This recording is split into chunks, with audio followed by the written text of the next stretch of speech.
നോറ ഇന്ന് big boss ഹൗസിൽ നിന്നും പടിയിറങ്ങുമോ? അല്ലെങ്കിൽ വേറെ ആരെങ്കിലും ആയിരിക്കും ഇന്ന് ബിഗ് ബോസ് ഹൗസിൽ നിന്നും പോകുന്നത്? എന്തായാലും നോറ പോയിട്ടില്ല. 100% കൺഫേംഡ് ആണ്. പക്ഷെ ഒരാൾ ഇന്ന് ബിഗ് ബോസ് ഹൗസിൽ നിന്നും പോകുന്നുണ്ട്. അത് ആരാന്നല്ലേ? അപ്പൊ അതേക്കുറിച്ചൊക്കെ സംസാരിക്കാം. അപ്പൊ വീഡിയോ കാണുന്നെങ്കിൽ ലൈക്ക് ചെയ്യാനും സബ്സ്ക്രൈബ് ചെയ്യാനൊന്നും മറന്നു വേണ്ട. അപ്പൊ നമുക്ക് വീഡിയോയിലോട്ട് പോകാം. ഇന്ന് എന്തായാലും നോറ പുറത്ത് പോയിട്ടില്ല. പക്ഷെ ഒരാൾ പോയിട്ടുണ്ട്. അത് ആരാന്നല്ലേ? നമ്മുടെ രതീഷ് ആണ് ഇന്ന് എവിക്റ്റ് ആവുന്നത്. എവിക്റ്റ് എന്ന് ഞാൻ പറയുന്നില്ല, കാരണം ആൾ ഓൾറെഡി എവിക്റ്റ് ആയതാണ്. ഗസ്റ്റ് ആയിട്ട് വന്നതാണ്. അപ്പൊ ഇന്നാണ് രതീഷിന്റെ യാത്ര അവസാനിക്കുകയാണ് ഗസ്റ്റ് ആയിട്ടുള്ളത്. ഇന്ന് നമ്മുടെ വീട്ടിൽ നിന്നും പുറത്തു പോയി. ഇന്നലെ പുറത്തു പോയി. എനിക്ക് രതീഷിനെ കൊണ്ടുവന്നതിൽ പ്രത്യേകിച്ച് അഭിപ്രായം എന്താണെന്ന് ചോദിച്ചു കഴിഞ്ഞാൽ, എനിക്ക് ശരിക്കും പറഞ്ഞു കഴിഞ്ഞാൽ ആദ്യം വന്ന സമയത്ത് കണ്ടസ്റ്റന്റ് ആയിരിക്കും എന്ന് ചോദിച്ചു കഴിഞ്ഞാൽ നല്ലതായിരിക്കും. കാരണം ബിഗ് ബോസിനകത്ത് കുറച്ച് ചലനമൊക്കെ സൃഷ്ടിക്കാൻ പറ്റുമായിരിക്കും എന്നൊക്കെ വിചാരിച്ചു. പക്ഷെ ഗസ്റ്റ് ആയിട്ടാണ് കൊണ്ടുവന്നത്.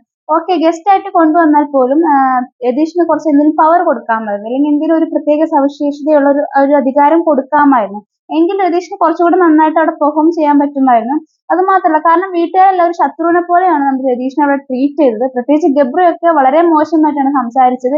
എല്ലാവരും വിചാരം ഓൾറെഡി പുറത്താക്കി വിട്ട ഒരാളെ പിന്നെ എന്തിന് കയറ്റി വിട്ടു, ഇനി അയാളുടെ സഹിക്കണം, അല്ലെങ്കിൽ ഓൾറെഡി ഔട്ട് ആയതല്ലേ, ഇനിയിപ്പോ അങ്ങനത്തെ ഒക്കെ ഒരു മെന്റാലിറ്റി ആയിരുന്നു അവിടുത്തെ നമ്മുടെ വീട്ടുകാർക്ക് ഉണ്ടായിരുന്നത്. അതുകൊണ്ട് തന്നെ ജിൻഡോ ഒഴിച്ച് ബാക്കി എല്ലാവർക്കും ഒരുമാതിരി എന്താ പറയാ, ശത്രുവിനെ ട്രീറ്റ് ചെയ്യുന്ന രീതിയിൽ തന്നെയായിരുന്നു ആൾ അവിടെ ട്രീറ്റ് ചെയ്തത്. ശരിക്കും പറഞ്ഞാൽ ആൾക്കൊരു അപമാനമായിരുന്നു അവിടെ. അതുകൊണ്ട് തന്നെ എനിക്ക് തോന്നുന്നു ഇങ്ങനെ വിട്ടതിൽ ഒരു പ്രയോജനം ഉണ്ടായിട്ടില്ല. പ്രത്യേകിച്ച് ഒരു കണ്ടന്റ് ഉണ്ടാക്കാനും അവിടെ സാധിച്ചിട്ടില്ല. കാരണം ആൾക്ക് വാ തുറക്കാൻ പോലും പറ്റത്തില്ല. ബിഗ് ബോസ് ആണെങ്കിൽ രതീഷിന്റെ വാ മൂടി കെട്ടിയിട്ടാണ് അകത്തോട്ട് വിട്ടത്. ഒന്നും പറയാനും വയ്യ, ഒന്നും ചെയ്യാനും വയ്യ എന്ന് പറഞ്ഞ ഒരാഴ്ചയായിരുന്നു ഉണ്ടായിരുന്നത്. ശരിക്കും പറഞ്ഞാൽ ഒന്നിനും ഒരു കണ്ടസ്റ്റന്റ് ആക്കിയിട്ട് വിടാമായിരുന്നു. കാരണം നല്ലൊരു കണ്ടസ്റ്റന്റ് തന്നെയാണ്. കാരണം എന്തൊക്കെ സംസാരിക്കണം, അല്ലെങ്കിൽ ഇച്ചിരി കൂടുതലായി പോയി സംസാരിച്ചത് കൊണ്ടാണ് പുറത്തായി പോയത്. അതുകൊണ്ട് തന്നെ കണ്ടന്റിന് ക്ഷാമം വരില്ലായിരുന്നു കണ്ടസ്റ്റന്റ് ആക്കിയിരുന്നെങ്കിൽ. പക്ഷെ എന്തോ അങ്ങനെ ഒന്നും അല്ല ആയിരുന്നത്. എന്തായാലും ഇന്ന് ബിഗ് ബോസ് ഹൗസിൽ നിന്ന് രതീഷ് വിടവാങ്ങുകയാണ്. കണ്ടസ്റ്റൻസിനൊക്കെ വേണമെങ്കിൽ വളരെ ഹാപ്പി ആയിട്ടുണ്ട്. ഓ, സമാധാനമായി പോയല്ലോ എന്നുള്ള ഒരു സമാധാനത്തിലായിരിക്കും അവിടെ ഇരിക്കുന്നത്.